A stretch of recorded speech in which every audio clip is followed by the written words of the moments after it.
Hello student. तो आइए हम लेके आ गए हैं आपके लिए एक बहुत ही प्यारा सा एक बहुत ही सुंदर सा वीडियो। और यह वीडियो लेक्चर नंबर 4 है। इसके पहले हमने 3 वीडियो इस चैनल पे अपलोड कर दिया है। तो अगर अभी तक आपने उस वीडियो को नहीं देखा है तो प्लीज आप उस वीडियो को एक बार देख लीजिए और तब इस वीडियो को देखिएगा तो आपको अच्छा से समझ में आएगा। तो चलिए स्टार्ट करते हैं। यह आपका और हमारा प्यारा सा चैनल है जेके फिजिक्स से। तो अगर आप भी चैनल पे नए हैं तो प्लीज चैनल को सब्सक्राइब कर लीजिए। देखिए बच्चों, आज हमें पढ़ना है इसमें कि कूलम्ब्स लॉ क्या होता है। यानी इसके बारे में सबसे पहले बच्चों कूलम्ब्स ने बताया था, इसलिए इस लॉ का नाम रखा गया है कूलम्ब्स लॉ। इन्होंने कहा क्या बच्चों, ध्यान से देखना। इन्होंने कहा कि मान लीजिए कि एक पॉइंट है यहां पर और यहां पे चार्ज Q1 है, यहां पे एक दूसरा पॉइंट है जहां पे चार्ज Q2 है। दोनों चार्ज पॉइंटेड है। ध्यान से सुनो, दोनों चार्ज कैसा है बच्चे? Pointed, pointed charge. अब आपके माइंड में क्वेश्चन आ गया होगा कि पॉइंटेड चार्ज होता क्या है। तो देखो, अगर जिस बॉडी पे चार्ज रखा है, मतलब कि जो चार्ज बड़ी है, उसका डायमेंशन मान लो कि यह d है और इस बॉडी से r डिस्टेंस पर हम खड़ा होके इसको देख रहे हैं। फिर से सुनो, अगर मान लो कि इसका डायमेंशन d है और इसके सेंटर से r डिस्टेंस पर खड़ा होकर हम क्या कर रहे हैं, इसको देख रहे हैं। यहां से टुक्कुर टुक्कुर टुक्कुर टुक्कुर टुक्कुर टुक्कुर यहां से खड़ा होके देख रहे हैं। तो अगर यह r का value very very greater than d, कैसा हो बच्चों? वेरी वेरी ग्रेटर, मतलब कि बहुत ज्यादा हो इस d के कंपेयर में। मतलब बॉडी का जो डायमेंशन है ना, जिस बॉडी पे चार्ज रखा है उससे अगर यह डिस्टेंस ज्यादा है तो उस कंडीशंस में इस बॉडी को पॉइंटेड चार्ज कहते हैं। यानी पॉइंटेड चार्ज बॉडी बोल सकते हैं या पॉइंट चार्ज कह सकते हैं। मतलब ये हुआ कि जिस बॉडी पर चार्ज प्रेजेंट है उसका डायमेंशन डिस्टेंस के कंपेयर में बहुत छोटा हो तो यह बॉडी क्या होगा बच्चों? पॉइंटेड चार्ज होगा। क्लियर है इतना? ओके। अब आपको याद रखना है बच्चों कि यह क्या है? पॉइंटेड चार्ज है और यह भी कैसा है? पॉइंटेड चार्ज है। तो इन्होंने कहा बच्चों कि अगर दो पॉइंट चार्ज स्पेस में है कहीं पर भी तो दोनों के बीच में फोर्स लगता है। क्या लगता है बच्चों? फोर्स लगता है। और वह फोर्स अट्रैक्शन या रिपल्शन का हो सकता है। अट्रैक्शन का कब होगा? जब दोनों का नेचर एक दूसरे के अपोजिट हो। और रिपल्शन का कब होगा? जब दोनों का नेचर सेम हो। अर्थात हम कह सकते हैं कि अगर दोनों प्लस होगा ना तो फोर्स क्या होगा? रिपल्शन का। अगर दोनों अपोजिट नेचर का हो या प्लस हो या माइनस हो तो फोर्स क्या होगा? अट्रैक्शन का होगा। यानी यह चार्ज इसको अपनी तरफ खींचेगा। यह बॉडी, यह मतलब चार्ज इसको अपनी तरफ खींचना चाहेगा। कब? जब दोनों अपोजिट नेचर का हो। देखो, और दोनों के बीच में फोर्स कितना लगता है, फोर्स का मैग्नीट्यूड क्या होता है, इसके बारे में बताए थे कूलम्ब्स। फिर से, दोनों के बीच में मान लो कि फोर्स F लगता है और दोनों के बीच का डिस्टेंस R है। कितना है? R। तो इन्होंने कहा था कि इस फोर्स का magnitude directly proportional to Q1 into Q2। मतलब देखो, दोनों चार्ज का मैग्नीट्यूड बढ़ाओगे तब फोर्स का मान भी बढ़ेगा और मैग्नीट्यूड कम करोगे चार्ज का तब फोर्स का मान घटता जाएगा। यही इसका मतलब होता है बच्चों। अच्छा, फिर कहा इन्होंने Q1 Q2 पर डिपेंड करता है फोर्स, साथ ही साथ दोनों के बीच के डिस्टेंस पर भी डिपेंड करता है। अर्थात इन्होंने कहा बच्चों कि यह जो F होगा वह inversely proportional to r square.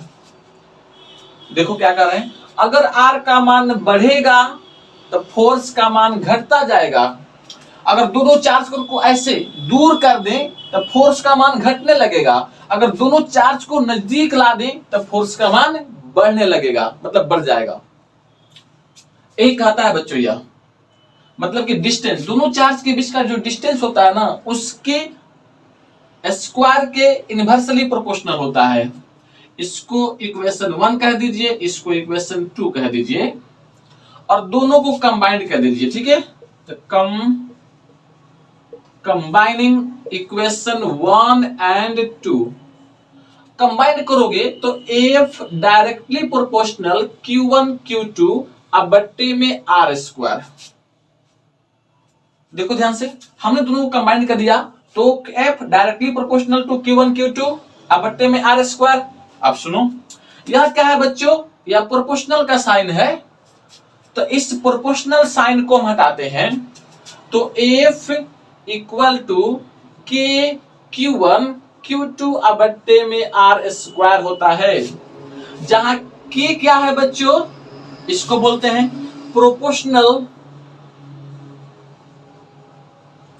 Proportional constant. क्या कहते हैं बच्चों इसको, प्रोपोर्शनल कांस्टेंट। और इसके का वैल्यू क्या होता है जरा देखो, इसके का वैल्यू होता है बच्चों 1/4 पाई एप्सिलॉन नॉट। फिर से ध्यान देखो, के equal to 1/4 pi epsilon naught, और इसका जो न्यूमेरिकल वैल्यू होता है यह बच्चों होता है 9 इंटू 10⁹। अभी डायमेंशन यूनिट लिखेंगे इसका, लेकिन अभी न्यूमेरिकल वैल्यू कितना होगा बच्चों, 9 इंटू 10⁹।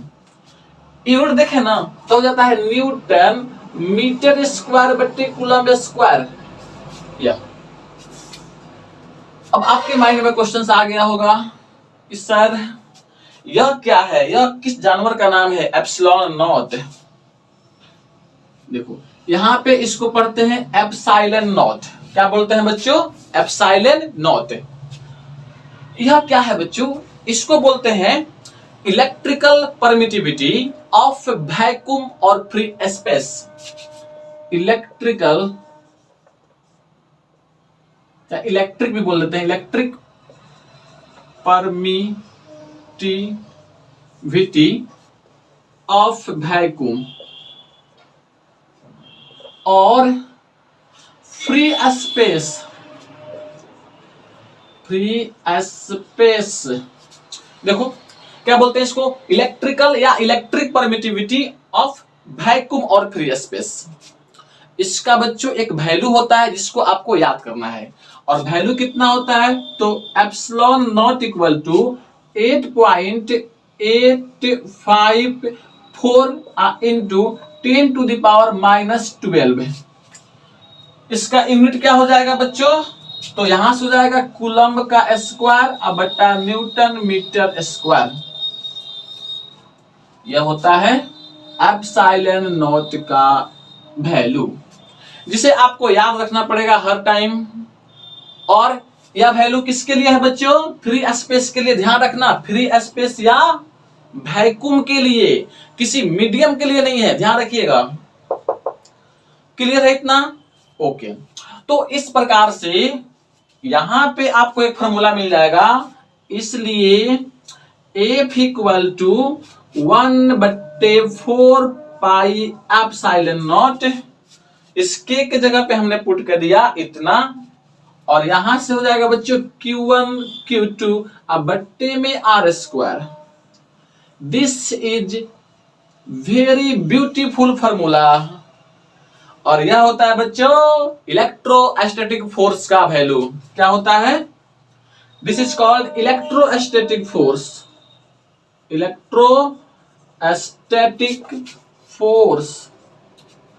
इलेक्ट्रोस्टैटिक मींस जब दो चार्ज रेस्ट में हो तो उसके बीच लगने वाला फोर्स का मैग्नीट्यूड है, और इसको बोलते हैं हम लोग इलेक्ट्रोस्टैटिक फोर्स।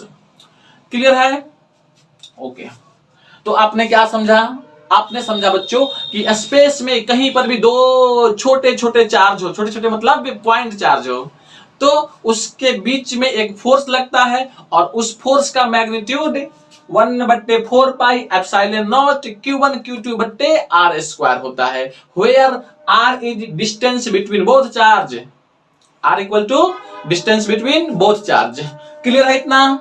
ओके, चलिए फटाफट आप वीडियो को पॉज करके इसको नोट कर लीजिए, तो हम लोग आगे बढ़ते हैं। 1 2 3। ओके बच्चों, तो आइए अब जान लेते हैं एक प्यारा सा क्वेश्चन इस पे करते हैं। और क्वेश्चन क्या है बच्चों? आपसे कहा कि यह एक पॉइंट चार्ज Q1 है और इसका वैल्यू बच्चों 2 माइक्रोकूलम है। इससे R इक्वल टू 4 सेंटीमीटर पे एक दूसरा चार्ज है, इसका वैल्यू -2 माइक्रोकूलम है। कहा क्या कि find the magnitude of force that exalted between B/W मतलब बिटवीन बोथ चार्ज। आपसे कहा कि दो पॉइंट चार्ज Q1 Q2 है जो कि 4 सेंटीमीटर के डिस्टेंस पे रखा हुआ है, और कहां रखा है बच्चों? वैक्यूम में। वैक्यूम में। जब तक आपसे ना कहे किसी मीडियम में, तब तक आपको कहां मानना है बच्चों? वैक्यूम में मानना है, या इसी को आप एयर में मानिएगा। कहां मानिएगा बच्चों? एयर में। दोनों को लगभग लगभग मतलब कि अप्रोक्सीमेटली से मानते हैं हम लोग, वैक्यूम या एयर या फ्री स्पेस।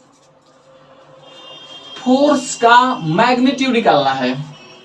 अच्छा, हमने पढ़ा था फॉर्मूला अभी जस्ट कि दो प्यारे प्यारे छोटे छोटे नहीं बच्चों, दो प्यारे प्यारे चार्ज हो Q1 और Q2 और उसके बीच में कुछ दूरियां हो, दूरियां मजबूरियां बन गई। देखो बच्चों, यहां पे दूरियां मजबूरियां नहीं बनी है, ठीक है। यहां पे क्या है, कह रहा है कि दो चार्ज है Q1 Q2 और इसके बीच का डिस्टेंस R है, तो दोनों के बीच में फोर्स लगेगा। हमने भी पढ़ा था formula F equal to 1/4 pi epsilon naught into Q1 Q2 अब बट्टा में R², यह फॉर्मूला होता है। आप वैल्यू निकाल रख दीजिए।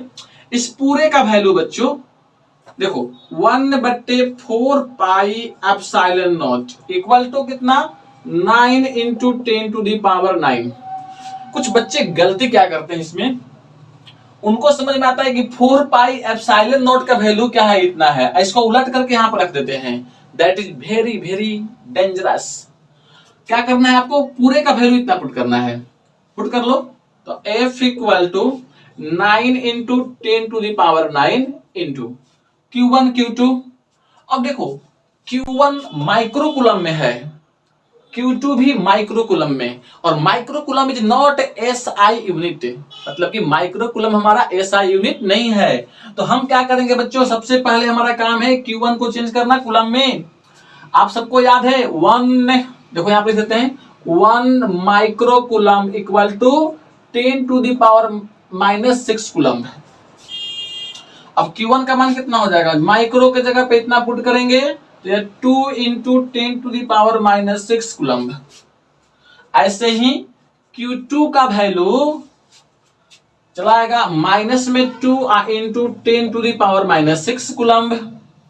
अब दोनों वैल्यू यहां पे पुट कर लो, तो यहां पर रखे 2 इंटू 10⁻⁻6 इंटू फिर लिखता है 2 इंटू 10⁻⁻6। अब कुछ बच्चे कहते होंगे सर माइनस रख दीजिए यहां पे।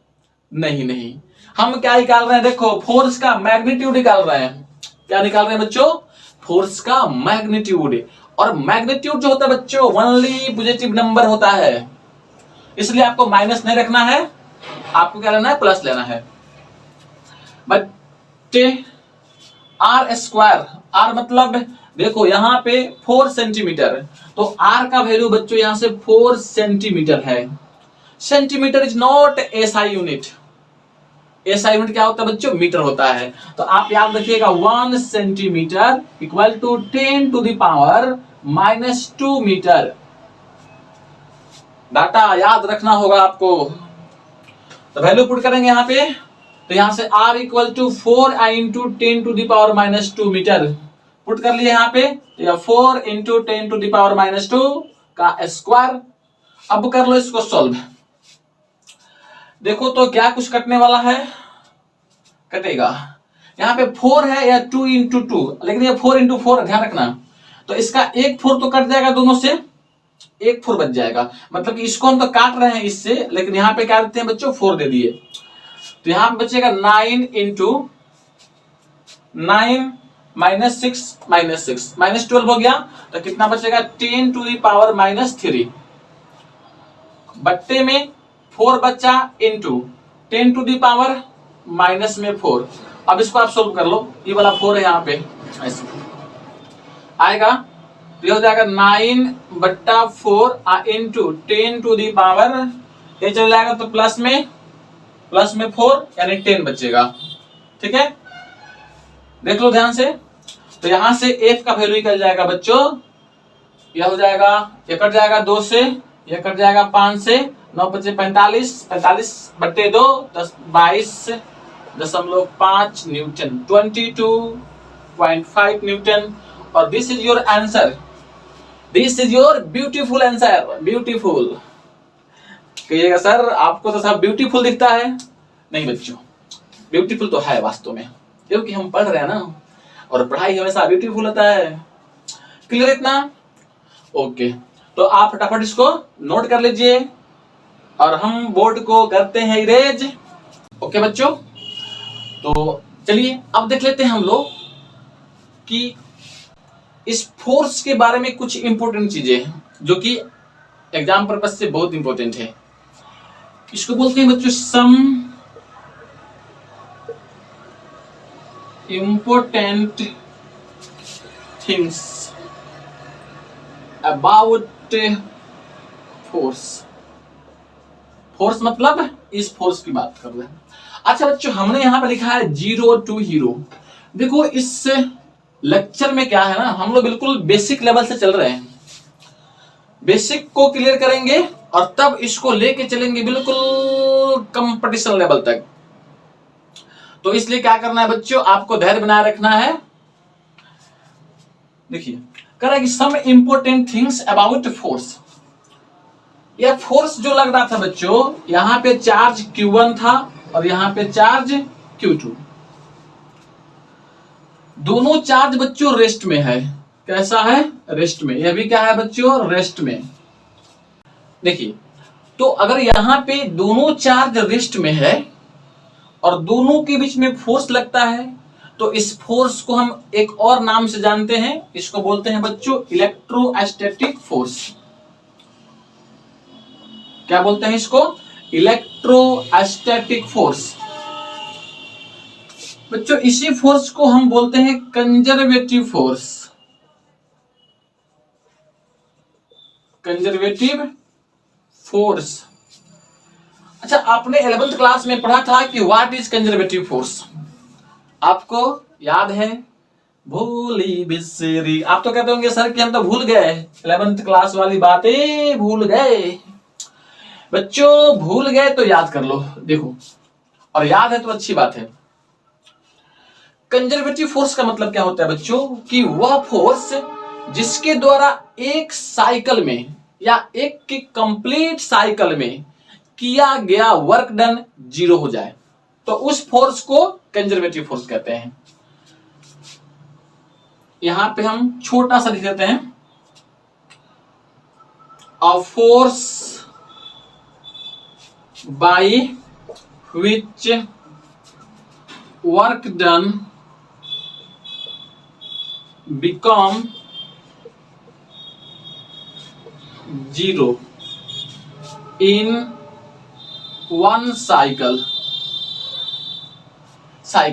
अगर एक साइकिल में फोर्स के द्वारा किया गया वर्क डन का वैल्यू 0 हो जाए तो हम क्या कहेंगे, इस फोर्स को कंजर्वेटिव फोर्स कहते हैं। और बच्चों होता है ऐसे, जो फोर्स यहाँ पे लगता है ना इलेक्ट्रोस्टैटिक फोर्स, उसके द्वारा आप एक साइकिल में किया गया वर्क डन निकालिएगा तो वैल्यू कितना आएगा बच्चों, 0 आएगा। मतलब देखो, अगर मान लो कि यहां पे और यहां पे पॉइंट ए है और यह पॉइंट बी, यहां से यहां चल रहे हैं तो कुछ वर्क कर रहे हैं, मान लो कि W1 वर्क किए ऐसे चल के, फिर यहां से यहां तक आए तो W2 वर्क किए, एक साइकिल कंप्लीट हो गया ना। तो कहता है कि अगर W1 आप प्लस कितना बच्चों W2 कितना होता है, 0 होता है एक साइकिल में। तो जिस भी फोर्स के द्वारा ऐसा होगा तो उस फोर्स को बोलते हैं कंजर्वेटिव फोर्स। और यहाँ पे इलेक्ट्रोस्टैटिक फोर्स के द्वारा भी ऐसा होता है, इसलिए क्या कहते हैं, इसको इलेक्ट्रोस्टैटिक को कंजर्वेटिव फोर्स कहते हैं। थर्ड पॉइंट देखिए, इसे हम लोग सेंट्रल फोर्स भी बोलते हैं, सेंट्रल फोर्स। अब यहां पे क्वेश्चन आता है बच्चों कि what is central force. Central force क्या है? देखो, वह फोर्स बच्चों जो दोनों चार्ज को मिलाने वाली स्ट्रेट लाइन के अलोंग लगता है। ध्यान से सुनो, यहां पे एक चार्ज Q1 और यहां पे चार्ज Q2, दोनों चार्ज को मिलाने वाली यह स्ट्रेट लाइन है ऐसे। तो वैसा फोर्स जो दोनों चार्ज को मिलाने वाली स्ट्रेट लाइन के अलोंग लगे, मतलब अगर इसके द्वारा इस पे फोर्स लगेगा ना तो बिल्कुल ऐसे लगेगा, या तो ऐसे लगेगा या तो ऐसे लगेगा, मतलब कि इसी लाइन पर होगा। इसके द्वारा इस पे फोर्स लगेगा या ऐसे लगता है या ऐसे लगता है। तो हम कह सकते हैं सेंट्रल फोर्स का मतलब कि a force that acts along the line that join two charges, मतलब कि दोनों चार्ज को ज्वाइन करने वाली जो लाइन है उसी के along यह फोर्स लगता है, इसलिए हम इसे कहते हैं बच्चों सेंट्रल फोर्स। क्या बोलते हैं? सेंट्रल फोर्स कहते हैं। और आप ऐसे समझ सकते हो कि दोनों बॉडी के सेंटर को मिला दो एक स्ट्रेट लाइन से और उसी के along फोर्स लगेगा, उसे क्या कहेंगे हम लोग?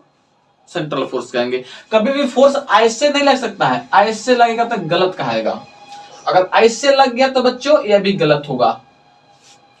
दोनों को जिस लाइन से मिलाते हैं ना स्ट्रेट लाइन से, उसी के अबाउट लगेगा, या गलत है या गलत है, ये वाला सही है, ये वाला सही है। क्लियर? तो आपको समझ में आ गया होगा इतना कि सेंट्रल फोर्स क्यों बोलते हैं इसको, और इलेक्ट्रोस्टैटिक फोर्स को सेंट्रल फोर्स कहते हैं।